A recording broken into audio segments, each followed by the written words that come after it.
menjadi seorang muslim, hidupnya enak, semuanya sudah ditata. Nah, dalam menikmati makanan ini ada beberapa sunnah-sunnah yang bisa kita panen pahala dari situ. Sudah kenyang, ya, hilang juga hausnya kalau dia minum, kemudian dia dapat pahala. Ada sebuah riwayat yang sangat tegas. Pernah ada sahabat makan dengan tangan kiri, dan zaman itu dianggap orang-orang yang punya kekayaan, punya kedudukan makan dengan tangan kiri. Orang biasa makan dengan tangan kanan. Tapi Islam datang membalik pola itu. Rupanya orang ini kena kaya raya, dia makan dengan tangan kiri. Di depan Nabi SAW, Nabi bilang, makanlah dengan tangan kananmu. Dia bilang, saya tidak bisa ya Rasulullah. Kata Nabi SAW, semoga kau tidak akan pernah bisa. Sesungguhnya orang ini tidak menolak ajaranku ini kecuali karena kesombongan. Maka semenjak itu dia nggak bisa lagi suapkan makanan dengan tangannya ke mulutnya. Jadi memang tidak ada alasan untuk itu. Belajar harus bisa.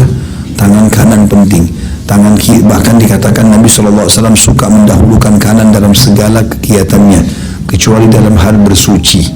Cebok itu dengan tangan kiri, mengangkat kotoran dengan tangan kiri, tapi yang lainnya semuanya kanan. Kata Aisyah radhiyallahu Nabi SAW suka sekali dengan kanan, baik menyisir rambutnya, mengenakan pakaiannya, atau mengenakan sendalnya. Dan kata Nabi SAW, kalau kalian kenakan pakaian, gunakanlah dengan kanan dulu. Kalau kalian buka, kiri dulu. Kalau buka, iya. Tapi kalau pakai, memulainya dengan tangan kanan.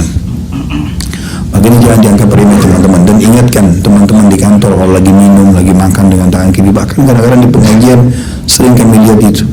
Lagi ikut taklim, sudah 2 jam, dengarkan hadis Nabi, buka botol mineral, minum tangan kiri. Ini sunnah Nabi yang sederhana dan kadang-kadang tidak diingatkan. Harus diingatkan. Makan dengan tangan kanan ini banyak sekali dianggap remeh oleh orang. Sunnah Nabi SAW makan dengan tangan kanan. Tapi kan saya kidal Ustaz, itu was-was. Kidal itu kan hanya karena kebiasaan saja. Kalaupun harus, maka teman-teman makan dan minum jangan pakai kecuali tangan kanan. Kalau yang lain menulis mungkin masih ada sebagian ulama membolehkan.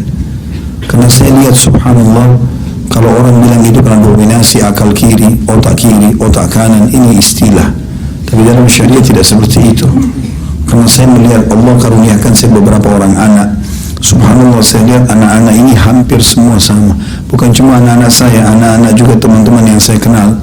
Mereka kalau teman-teman sini punya anak kecil di rumah, kalau kita kasih makanan walaupun kita arihkan ke tangan kanan, semua ke tangan kiri langsung. Dia pindahkan. Syaitan sudah menggoda manusia dari kecil, karena dengan memakan dengan tangan kiri, syaitan mengambil makanan itu. Sama dengan tadi baca basmalah. Saya berapa kali anak saya subhanallah sampai sudah mendekati balik, baru kadang-kadang sudah bisa, ya sudah jadi rutinitas. Kalau masih kecil 5 tahun 6 tahun masih sering lupa, minum botolnya ke tangan kiri, tangan kanan nak baru dipindahkan lagi. Makanya saya selalu ingatkan anak-anak saya itu. Ini bapak-bapak bisa ambil pelajaran ibu-ibu sekalian. Baca bismillah. Sudah abati, mereka panggil saya abati, itu ayah saya. Terus saya bilang, ayah abati belum dengar, saya mau dengar. Baru dia bilang bismillah. Jadi kita biasakan, karena penyebutan ini mengingatkan kita, oh ya saya sudah baca. Kadang-kadang karena lezatnya makanan kita lupa. Dan tangan kiri ini tidak boleh. Yang pertama adalah tasmiyah atau membaca bismillah, ya, tanpa ada tambahan Ar-Rahman Ar-Rahim. Tidak usah bilang Bismillahirrahmanirrahim. Kenapa? Kan Rahman Rahim bagus sifatnya Allah Ustaz. Karena begitu hadisnya. Nabi mengatakan dalam hadis, Samillah, bacalah Bismillah. Itu saja, ya. Maka ini sesuai dengan sunnah Nabi SAW. Kalau datang lafaz hadis begitu, kita jaga kemurniannya. Mirip dengan kata Nabi SAW, habis sholat beristighfarlah. Dan boleh contoh, boleh baca astagfirullah, astagfirullah, astagfirullah. Enggak ada al-azim, enggak ada tambahan yang lainnya. Kalau di luar sholat, silahkan mau ditambah astagfirullahaladzim allati la ilaha illa wal hayyul qayyum wa atubu ilaih, enggak masalah. Tapi habis sholat, Nabi tentukan lafadznya, Nabi tentukan jumlahnya, Nabi tentukan waktu dan tempatnya. Enggak boleh diganggu gugat. Mirip juga dengan makan, Nabi cuma suruh baca bismillah.